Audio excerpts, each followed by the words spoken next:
It's good, guys. The Novice back with another review. The Five Bloods. Right, I watched this 2 days ago. I actually watched it with my family. I watched a little bit by myself and then with my family, so I have different perspectives. How would I sum up this movie in a sentence? A good reminder why in history everyone is shitted on to some degree.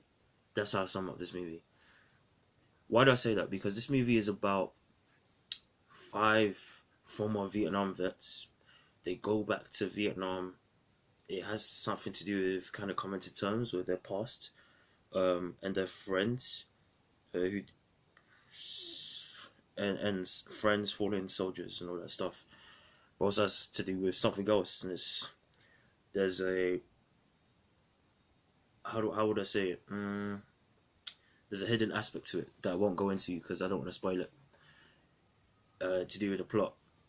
But what I liked about this movie, the highlights, Delroy Lindo, who plays Paul, the acting and the writing of that character, voila. I like the soundtrack, a lot of Marvin Gaye songs, love it. Chadwick Boseman as Stormin Norman, love his. He was basically playing a version of T'Challa that I wanted to see in Black Panther, and I didn't like him in that movie playing the title character, but I do like him in this movie, and he fitted in line with the kind of vision that I want to see from that kind of character, because he just felt like there were times where he was a leading man. He wasn't the leading man in this movie, but he was a leading man. He felt like the strong, like military minds that everyone rallied around. He felt like there were scenes where he was talking about. He was that guy that gave you faith in things. He would instill that kind of confidence in you, and make you feel like that you weren't so small, that you weren't exploitative, that you were the kind of master of your own destiny, right? He's that kind of character. I loved that. It's a bit of a flaw. I'll get into it later on. I loved that it didn't try to exploit another race just to big up another one.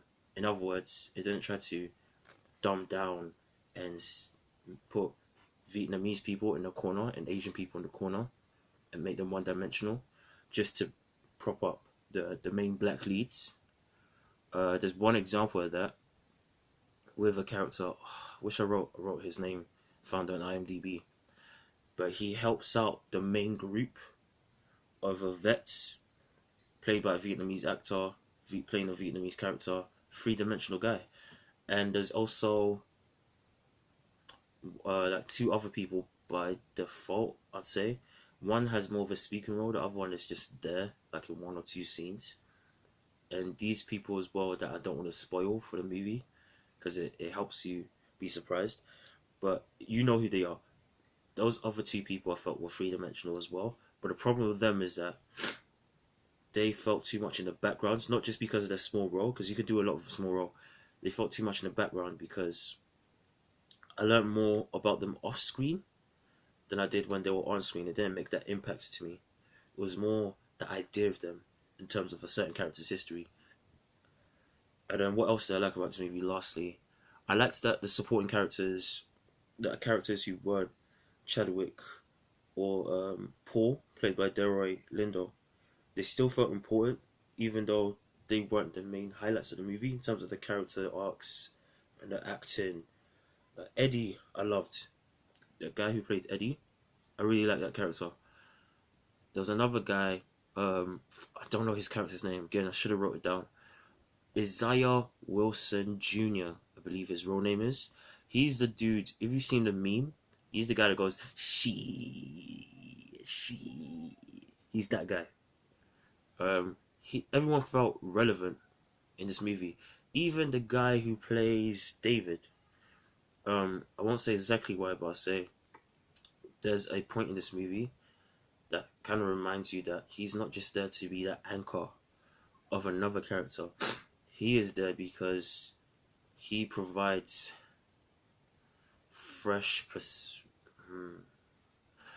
he is there because he provides his own perspective. Yeah, fresh perspective on what's going on. And so do actually a couple characters that get caught up with him. That yeah, I salute to them too. Another thing I liked about this movie, I liked the writing. I realized that this movie was co-written. I don't know if Spike Lee came up with this story and then was like re-edited and readapted. I don't exactly know how like these kind of things work. If someone thinks of the story idea and then other people edit it in a room and then they come up with a solid script. But I remember seeing the credits at the end when I was watching it with my parents, and four names came up. One of which was Spike Lee. four names, four names came up. One of which was Spike Lee. I'm really glad that's the case because I think I don't know. I've only seen fun fact. I've only seen two other Spike Lee movies: Jungle Fever and Chirac. I really like Chirac. Um, Jungle Fever was cool. Yeah, it's cool. Um, but I always get the feeling from people who are more well versed on Spike Lee and they're more like nuanced that, especially his recent stuff, he hasn't always like hit it out the park with his stuff, especially when he has more control over the writing and directing.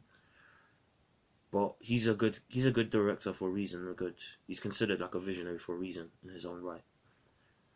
But it's always important to have co-writers on scripts because it made people three-dimensional who I never assumed would be three-dimensional in this movie. I mean, let me cut to the chase. It made some white characters. I honestly assumed he was gonna get this movie idea and make black people to a fault seem like the heroes at the expense of everyone else. And that was part of the flaw that I explained a little bit with some of the Vietnamese characters. That they still could have done a little bit more to big up like two of the people that you will know in the film if you see them. There's two characters that I didn't feel the impact. I feel like I learned more about why they're important to the story and to a certain character when they were off screen than when they were on screen. But yeah, for the most part, I feel like everyone felt represented in the best way, in the best idea, way of representation that people don't talk about. Intellectual representation. People felt like they were their own characters. They weren't just there to match the agenda of the director, of the writers. They were there because that's the story, which is how it should be. But let me go into Paul, why I liked him, because I just mentioned it offhand at the beginning. The reason I liked Paul, plays by Delroy Lindo. I had to check his name on IMDb. That's the only one I checked, ironically. Um, I liked his acting. He really, to me, portrayed PTSD. I don't know anyone with PTSD or what it would be like, but his paranoia felt like it was so traumatic. Like him just like sitting there, he seemed like he was about to like set off. He was like a human grenade. That's how he came off to me at times. There's something in this movie that if you've seen the movie, maybe explain it to me. Why did he? Actually, I can't spoil it. Yeah, I can't spoil it. No, never mind. There's something he does. There are things he does in this movie where I couldn't understand it, and then I start to realize more and more that it's because to him the war is up here. It never died.